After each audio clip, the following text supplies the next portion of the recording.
자, 지금 드루킹 관련해서 어제 2,700만 원이 처음엔 3천만 원이라 그러다가 2,700만 원 정도가 건너갔을 우려가 있다.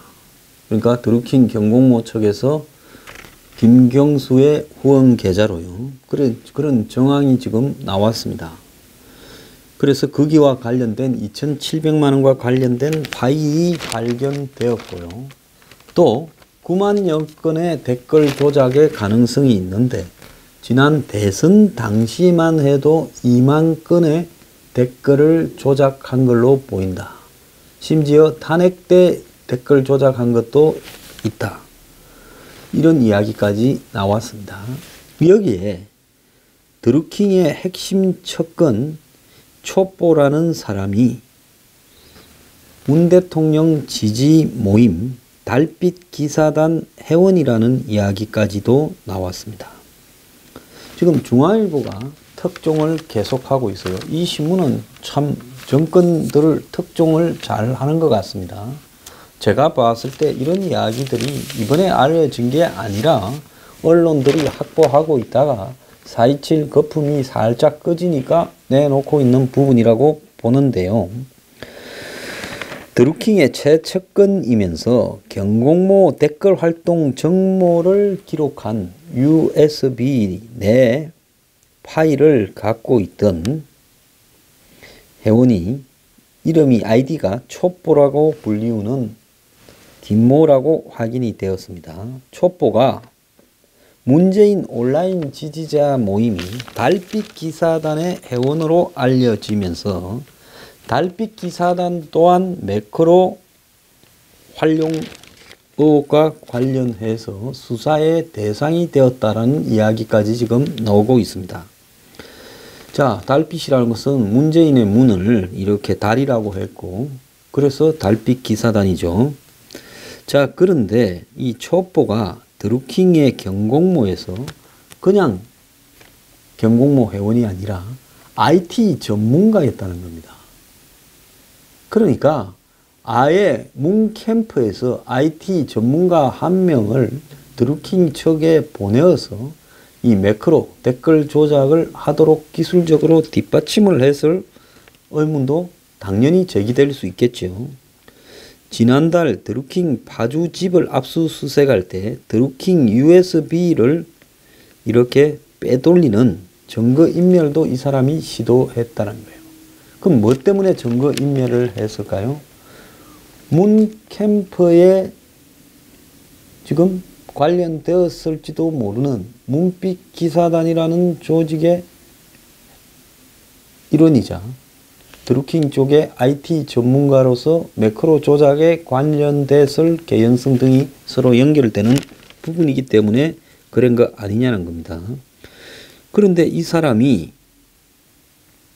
드루킹 댓글 조작에 활용된 매크로 프로그램 서버 킹크랩을 이 사람이 그걸 만드는데 관여했다는 거예요. 아예 그냥 드루킹 측에 댓글 조작하는 서버를 만들어 줬다는 겁니다. 그래서 이 사건을 수사 중인 서울청 사이버 수사대는 촛보의 집을 지난 2일날 그러니까 5월 2일날 압수수색을 해서 USB를 확보했고 USB 안에는 2016년 10월부터 올해 3월까지 기사 URL 그러니까 기사 주소 9만 개가 있었다는 기사 9만 개를 상대로 댓글 조작을 했을 가능성이 있죠. 이 중에 대선 이후인 지난 5월 22일부터 올해 3월 20일까지가 7만 1000개고요. 기사 주소가. 나머지 1900건은 드루킹 일당이 대선 전에 댓글 조작을 벌인 흔적으로 지금 확인이 되고 있습니다. 달빛 기사단의 매크로 활용 의혹과 관련해서 경찰은 지난달 자유한국당이 경공모 회원을 제보를 근거로 해서 촛보가 달빛 기사단 회원이며 경인선 블로그 운용자라고 폭로한 내용에 주목하고 있다고 그래요.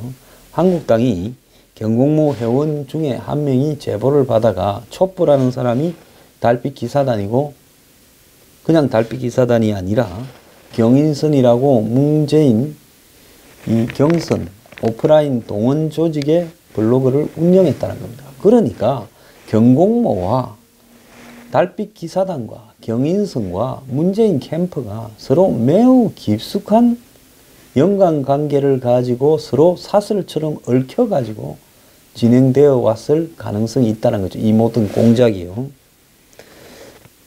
지난 24일 김성태 원내대표가 파주 너름나무 출판사 앞에서 비상의원총회를 할 때 드루킹은 한 대화방에서 자신에게 악플을 달거나 댓글 알바라고 언급한 사람들에게 고소할 의사를 밝혔는데, 경인선 블로그는 촛보의 소유인데 촛보는 현직 달빛 기사단이라고 이렇게 그때 말을 했습니다. 그러면서 김성태는 드루킹이 달빛 쪽에 매크로 프로그램도 있어서 달빛 쪽에서 우리를 계속 공격할 경우 그걸 제출할 계획이라고 언급했다는 말도 김성태 의원이 했습니다. 달빛 기사단도 댓글 조작을 위한 매크로 프로그램을 이용하고 있다는 겁니다. 그래서 경공모, 경인선, 그리고 달빛 기사단의 관계가, 3자 관계가 반드시 규명돼야 된다고 그때 주장을 했었죠. 그래서 달빛 기사단 활동을 했다는 유미연이라는 사람은 달빛 기사단 활동가는 웬만하면 아는데 촛보는 처음 보는 닉네임이다 라고 이야기를 하면서 실존 인물인지 모르겠다 했는데, 실존 인물인지 모르는 사람이 USB를 감추고 있다가 압수수색되고 합니까? 말도 안 되는 이야기예요. 그래서 이만건이 대선 전에 보도된 기사 주소가 이 촛보 USB에서 발견됐죠.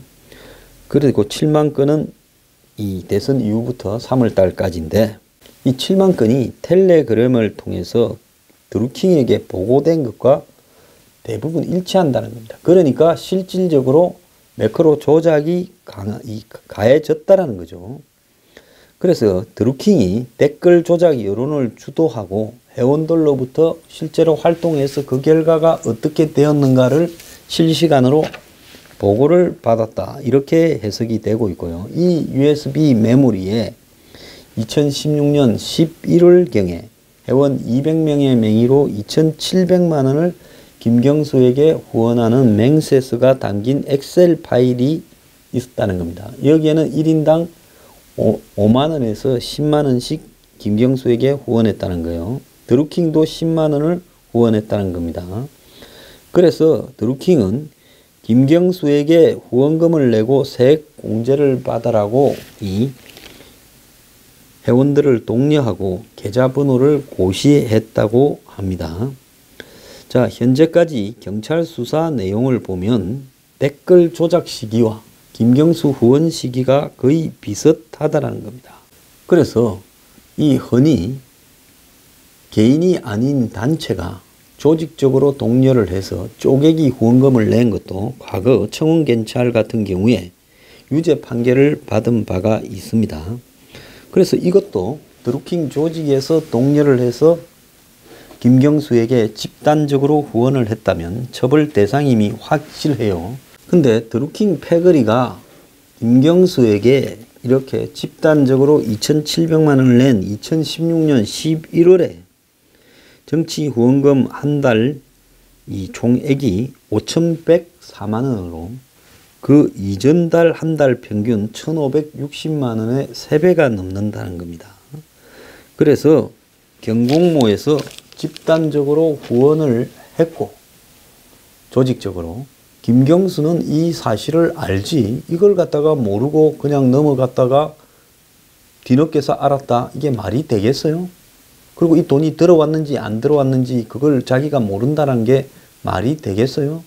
이런 식으로 어떤 조직이 쪼개기 후원금을 낼 때는 반드시 그 돈을 받는 사람한테 우리가 어떤 목적으로 당신들한테 우리 회원들이 집단적으로 얼마씩 돈을 전달하겠다라고 그렇게 이야기를 하지요. 그래서 김경수가 이 드루킹 경공모 회원들이 집단적으로 회비를 낸 사실을 몰랐다라고 말하는 것은 말이 안 된다는 겁니다. 그래서 보좌관이 인사청탁 명목으로 500만 원을 받고 김경수는 후원금 명목으로 쪼개기 명목으로 2,700만 원을 받았는데 둘 사이는 대선 탄핵부터 시작을 해서 당선 이후까지 댓글 조작을 해주고 보고받는 관계였다면 이것은 김경수가 지금 선거를 뛰고 있을 그런 행편이냐, 그런 거 아니라고 저는 보고 있습니다.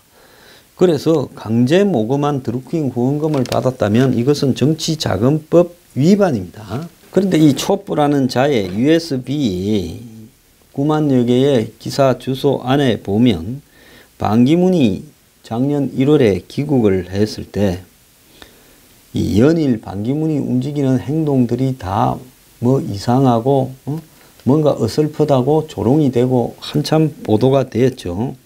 귀국 당일 공항철도에서 표를 구매하기 위해 만원짜리 2장을 발매기에 넣었고 또 음성 꽃동네에서는 죽 떠먹여주는 이 봉사활동을 하다가 턱받이 했다고 또 이 욕을 먹었죠. 또 선진 묘소에 이렇게 술 한잔 올리다가 태주잔 논란까지도 벌어졌습니다. 어떻게 보면 외국 생활을 오래 한 사람의 사소한 실수까지도 드루킹 일당이 조롱과 비난 섞인 댓글로 어김없이 이렇게 박살을 냈죠. 반기문 연이은 구설의 곤혹, 이번엔 태주단 논란 기사에 드루킹 일당 중에 한 명이 아니 뭐 마시고 싶었나 보지. 뭐가 어떻든 간에 반기문과 그놈의 보수정당은 절대로 찍지 않을 거야. 새누리당이 10년 동안 해서 국민이 뭘 얻어서라는 댓글이 달렸는데 이것도 드루킹 일당이고 또 반 총장에 대한 드루킹 일당의 댓글 작업 의원은 안철수가 이 페이스북을 통해 주장을 한 바도 있는데 지난해 1월 반기문 유엔 사무총장이 귀국한 날부터 며칠 동안 벌어졌던 일이 이상하다고 여기지 않았는지요. 공항철도 티켓 논란도 그렇고 선침 묘소 태주잔 논란 등 이런 것들이 다 드루킹 측의 이 댓글 조작에 의해서 이루어졌다. 이렇게 지금 주장을 한 바 있습니다. 자, 반기문은 21, 2%의 지지율에서 그때만 해도 문재인과 지지율 차가 한 5%, 4%밖에 안 났습니다. 그러다가 티켓 구매 논란, 박명록 커닝 논란, 턱받이 논란, 태주잔 논란, 기자들에 대해서 나쁜 놈들 논란 이런 거를 하면서 이제 12%까지 불과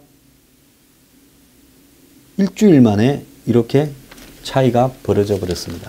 근데 지금 이 논란과는 약간은 별개지만 어떻게 보면 연관되었을 수도 있는데 왜 달빛 기사단의 멤버가 이 드루킹의 경공모의 핵심 멤버로 이 킹크랩이라는 매크로 서버를 그러니까 반복해서 댓글 추천을 하는 서버를 만드는데 핵심 역할을 했다는데요. 지금 이런 이 문바들이 이재명 전 성남시장 지금 경기도 지사로 전해철 친문을 이기고 확정이 되었지요. 그런데 어제 경향신문 일면 하단에 해경궁 김씨는 누구입니까? 하는 광고가 실렸어요. 경기지사 선거 과정에서 해경궁 김씨가 이 이재명의 부인으로 추정되는데 당시 전해철 의원이나 이 당노무현 문재인 등에 대한 비방을 한 이 트윗 아이디다. 이렇게 해서 당시 소송까지도 벌어졌죠. 물론 이재명 측은 부인을 했습니다. 그런데 친문 인터넷 카페에서 이 어버비가 이재명을 어버비라 그런 모양이에요. 어버비 검정 요청 광고를 하겠다면서 글이 올라왔고 이재명 반대자들이 명예훼손 비소를 이렇게 피하기 위해서 어버비라고 암호로 이렇게 이재명을 부른다고 합니다. 그래서 광고비가 하루 만에 1,500만 원 목표액을 달성을 했고 그래서 이 사람들이 이 돈으로 지금 광고를 이렇게 냈다는 겁니다. 자, 경선도 끝이 났고 법적인 문제가 있으면 법적으로 해결하면 될 것인데 친문들은 이런 광고로까지 내면서 지금 이재명에 대한 공격을 하고 있습니다. 자신의 같은 편끼리도 정파가 조금 다르다거나 문재인에 대해서 과거 경선 때 공격했다라는 이유로 이런 짓까지 하고 있는데요. 제가 어제 이야기했다시피 지금 적색 테러가 온 사방에 난무하고 같은 편끼리도 네가 올리 내가 올리 하면서 이렇게 테러를 하고 있습니다. 정말 무시무시하지 않습니까? 자, 이런 상황에서 지금 이 드루킹 문제라는 것은 그야말로 적당히 넘어가야 될 문제가 아니라 반드시 뿌리를 뽑고 특검을 통해서 대선 탄핵 개입, 더 나아가서 당선 이후 여론 조작, 그리고 김경수 등 문재인 캠프와의 관계, 그리고 달빛 기사단이라고 부르는 이런 작자들도 전부 조직적으로 캠프나 권력과의 관계를 가지고 이럴 수 있다는 겁니다. 제가 이런 부분에 대해서 전에 제기를 했죠. 문재인 생일 축하 광고를 길거리에 내면서 모금을 하는데 그걸 하는 사람들이 문재인 굿즈라고 하는 상품을 팔거나 또 나름대로 정치 사이트를 운영하고 이러면서 깊숙하게 개입되고 있고 그들과 청와대는 연결되는 그런 정황들도 보이고 있다는 겁니다. 그래서 청와대의 지시하에서 이런 조직들이 대거 움직이면서 탄핵 때부터 대선 때부터 더 나아가서 지금 당선 이후부터 여론 조작에 동원이 되고 그렇게 해서 조작된 여론이 지금 문재인 지지율을 형성하고 있다면 이 문 정권은 그야말로 여론 조작 정권이 아닐 수 없습니다. 그래서 야당에서도 지금 문재인도 수사 대상이다 하면서 이 공세를 펴고 있고 대선 불복에 본심이 드러났다고 여당은 아부를 하고 있습니다. 그래서 장제원 한국당 대변인은 문재인 정권 안위에 급급해온 잔인한 권력 집단이다. 더 늦기 전에 조건 없는 특검에 응해라 이렇게 말을 했고 바른미래당의 유승민 공동대표도 김경수 후보는 물론이고 문 대통령과 민주당도 당연히 수사 대상이다 이렇게 말했고 박주선 공동대표는 여당은 맹군 없는 특검 거부시효를 당장 걷어치우라고 이렇게 이야기를 했습니다. 자, 지금 김성태 의원은 7일째 단식을 해요. 이번에 아마 제대로 하고 있을 겁니다. 왜? 하도 지켜보는 자들이 많아가지고 CCTV 달자고 청원하는 사람들이잖아요. 그러니 물만 먹고 버텨야지 어떻게 하겠습니까? 어제 탈수증 정세를 보여가지고 아마 119가 출동까지 했던 것 같은데요. 자, 김동철 이 바른미래당 원내대표가 아주 이빠른 이야기를 했습니다. 드루킹 특검과 관련해서 이제 더불어민주당과 문재인이 답을 해야 된다고 문재인 대통령을 정면으로 공박을 했습니다. 자, 이 드루킹 의혹에 대해서 답할 사람은 민주당도 아니고 문재인이다 이렇게 말을 했고 문재인이 수용하겠다고 했지만은 특검을 사실상 뒤에서 받지 말라고 하니까 여야 회담이 이렇게 된 거 아니냐. 나는 문재인이 솔직했으면 좋겠다. 왜 여당한테 떠넘기고 뒤에서 받지 말라 그래놓고 그런 식으로 이중적인 태도를 대통령이 취하나 솔직한 대통령을 보고 싶다 이렇게 말을 했습니다. 그러면서 이 정세균 국회의장이 의회 민주주의에는 관심이 없고 마지막으로 여당한테 신세 갚겠다고 지금 이 애를 쓰면서 지방선거 출마 의원들의 사퇴안을 직권 처리하려고 그러냐고 비난을 했습니다. 자, 이 말에서 보듯이 이제는 이 모든 것은 문재인에 넘어갔습니다. 촛불하는 달빛 기사단 애가 가지고 있는 USB가 스모킹 건이다. 그래서 경찰은 지금 드루킹을 구치소에서 집행유예 받고 대충 나가고 경찰 수사는 허지부지 될 줄 알고 아예 출두도 안 하니까 이제 경찰이 구인장을 발부해서 출두한다는 겁니다. 경찰은 초반에는 허지부지 하다가 얻어맞고는 이제는 정신을 조금 차리는 듯한데 검찰이 여전히 이번에는 이 장난을 치고 있습니다. 자, 이제 스모킹 건도 나왔고 탄핵도 대선도 그리고 이후에 지금 정권 지지율도 다 드루킹 등에 의해서 조작되었을 가능성이 있고요. 문재인이 이 특검을 막는다면 이제 국민이 할 수 있는 것은요. 국회에서 의석수를 떠나가지고 문재인은 탄핵되어야 된다라는 주장을 할 수밖에 없는 겁니다. 길거리로 나가서 그런 주장을 할 때는요. 정해진 민주주의 절차에 의해서 할 수 있는 일이 없으니까 길거리로 나간다고 좌파 패거리들이 재작년부터 이야기를 많이 했지 않습니까?